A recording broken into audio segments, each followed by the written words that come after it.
Welcome back to Speed Channel's test drive of the Mercury Marauder. Marauder has a proud racing heritage, and one of its most famous wins might just be the Pikes Peak hill climb in 1963.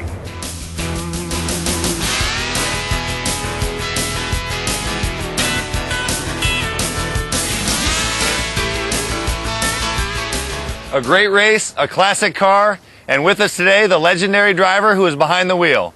Parnelli Jones, welcome. Thank you. It's great to be here. Well, as we just saw from the 1963 Pikes Peak race, you are no stranger to powerful Mercuries. Tell us a little something about that car that brought you the victory in '63. Well, actually, it was a high-performance car that was built from the ground up, and it had a high-performance engine in it, blueprinted all the way through with a high-performance cam, and put out a lot of power. Now, this behind me is a '63 Marauder, one of the few left in this country that's in nice shape. Does that bring back some memories? Well, it certainly does. Obviously, it looked like the stock car that I drove in 1963 and 64. Racing a hopped-up road car up Pikes Peak, is that as nuts as it looks? Well, it's certainly one of the most dangerous race courses I've ever driven, but I'll tell you one thing, the car handled quite well, and obviously we got to the top and won. Were there any special stories or anything that sticks out in your mind? Well, you know, it has 166 hairpin turns. Obviously, you know, it's very dangerous, and especially when you get up past the tree line. You know, down at the bottom, we'd run real hard in the trees because you felt if you got off the road, at least the tree would stop you. But when you got up higher, there's certain places if you went off, they wouldn't even come after you. It was very dangerous. So when I got to that point, I would make sure that I got to the top. Wow, that's saying something, because you're known as the bravest of the brave, so for you to admit that you kind of cooled it up top, that must be some kind of course. Now, this new Marauder, what did you think when you first heard about it? I was real skeptical, actually. You know, after driving it, I realized they really had something.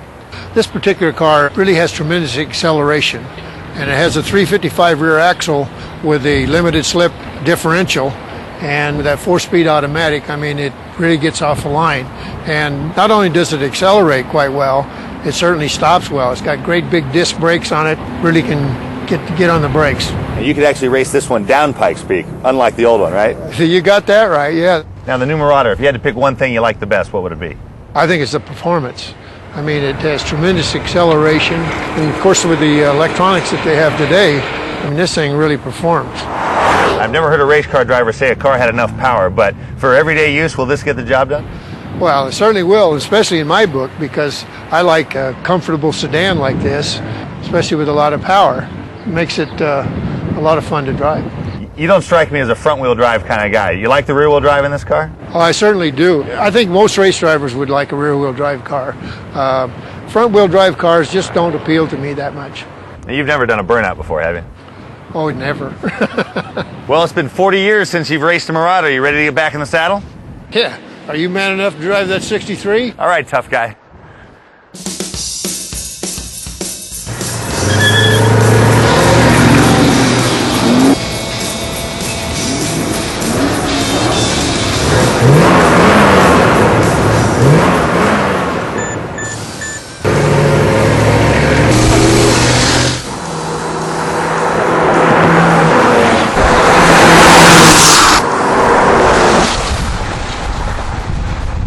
Well, that was a good warm-up, but what do you say we head over to Willow Springs, see how she does on a road course? Sure, let's do it. All right. Well, don't go away, because Parnelli and I are headed to Willow Springs Raceway to give the new Marauder a real workout when the Speed Channel test drive continues. Welcome back to the Speed Channel test drive of the Mercury Marauder. I'm at California's Willow Springs Raceway with famed Mercury driver Parnelli Jones. We just went head-to-head at the Palmdale Dragway, but sometimes there's more to life than speed. Sometimes there's curves.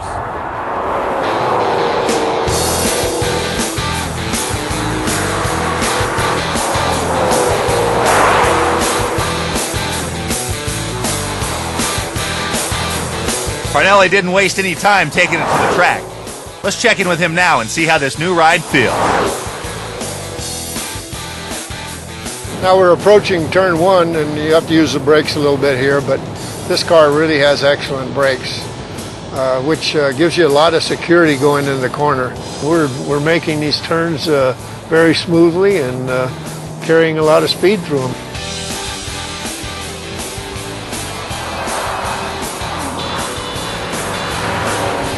One thing about this engine, it's a 4.6 liter dual overhead cam engine. It puts out a lot of power. It has 302 horsepower and 318 pounds of torque, which gives it a lot of acceleration coming out of the turns.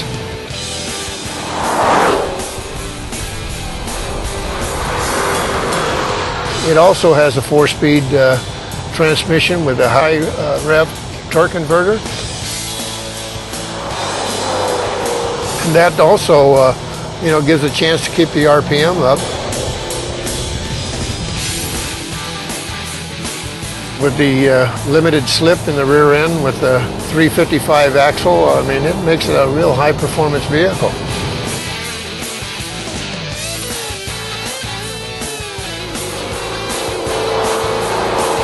One thing I like about this car, it has a lot of power, and a lot of performance, but it also is really comfortable. It's a great feel, which really makes it enjoyable.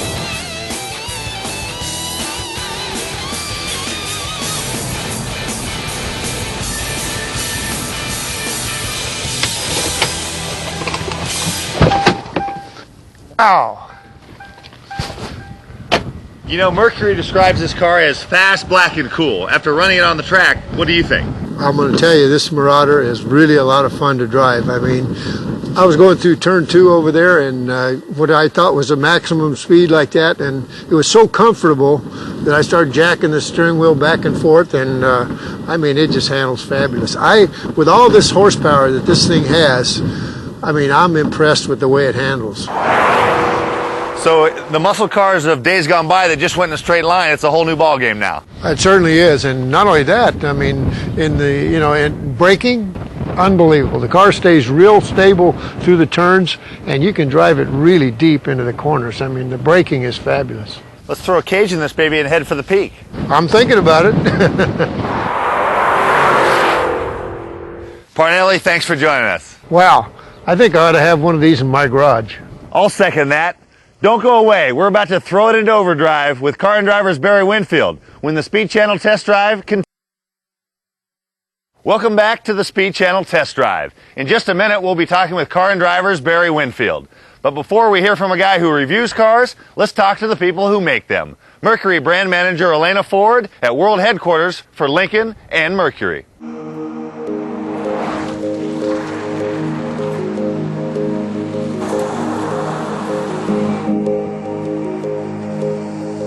Well, Mercury is a very important part of the Ford family heritage, and Edsel Ford, my great-grandfather, started to bridge the gap between Ford and Lincoln. What was happening was a lot of our customers that were coming out of Ford products couldn't afford to go into Lincoln products, and therefore they were going to our competition. Today, Mercury continues to fill that space between Ford and Lincoln, and we continue to bring out new products that will sustain the long and healthy brand of Mercury. Marauder was originally established in 1963 as an engine package, a performance engine package with 300 and 400 horsepower engines. So the 40th anniversary is about the name.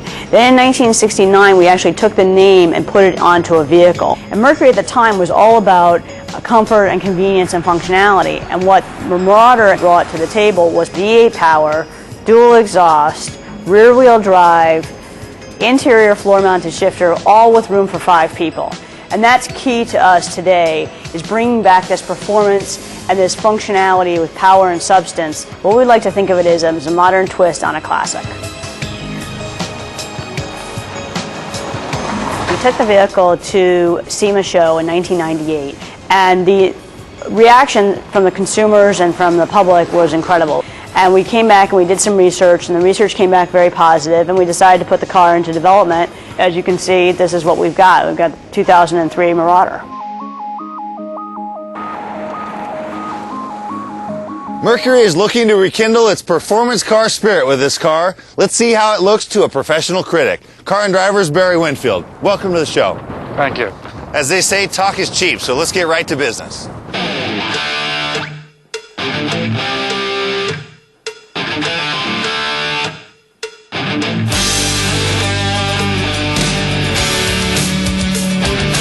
Now, some American cars, to get them to handle, they just button them down and they're pretty harsh. What are your thoughts on this? I think this is a really nice compromise. They put some quality pieces in here. They've beefed up the structure quite well. They put in additional cross members in the frame that really have had the desired effect. Really seems to have tied the thing together very well. Now, when you think about it, all big cars should be like this. There's really no reason for them to be sort of squashy and boring.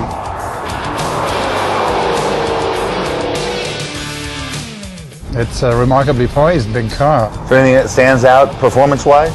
It doesn't particularly like standing start acceleration tests. In fact, my magazine tested it and it ran 7.5 seconds, which is not exactly outstanding. But once you're actually moving and underway, you can get the car to go very quickly, especially if you've got an interesting road to drive it on. Speaking of interesting roads, we're heading into Turn 9 at Willow Springs, which is, I feel, one of the more difficult corners in all of motorsports. Yeah, definitely. If you get that wrong, you go farming, as they say.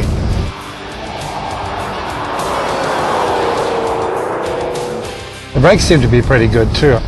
11-inch discs in the front and 10-inch discs in the back. It seems to be more than adequate. You know, 4,000-pound car coming from 110 miles an hour in Turn 1 really hauls it down, huh? Yeah, it sure does. The pedal feel is pretty good too. A lot of domestic companies have had problems with squishy pedal feel, but this one actually is quite positive.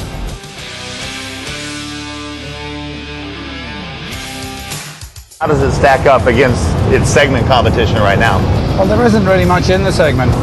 I can't really think of a vehicle that's directly comparable to this because you've got a full-size traditional sedan here. And at the price, I mean, there's very little else that's out there. If you go looking for a 4-cam V8 in a high-end Japanese or German vehicle, you're looking at seriously big money, especially in comparison to this, which is, I mean, this thing isn't even $35,000. And on top of that, it comes with pretty much all of those luxury items that you get in vehicles for a lot more money.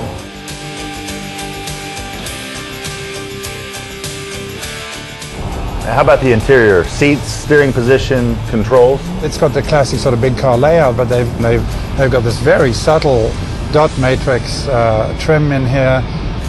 If you like black on black, I mean, this car is going to be a complete delight because, you know, the package is coal outside and it's got this black nudo leather on the inside, and altogether it's a very restrained package.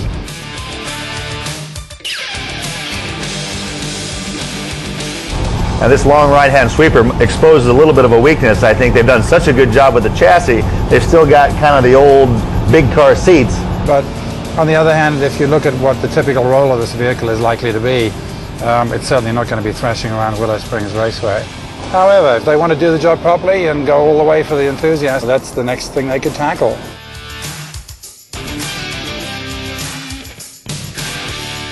This is a worthy effort. I mean, it is a pretty remarkable car to see coming out of the Mercury division. You know, having a sharply honed full-size car is a really pleasant experience. Well, the smile on Parnelli's face was pretty telling. When he got out of the car, he was really just kind of on cloud nine. He said, "You have got to take that car out." Yeah, and it's a sophisticated vehicle. It turns out to be a very polished piece.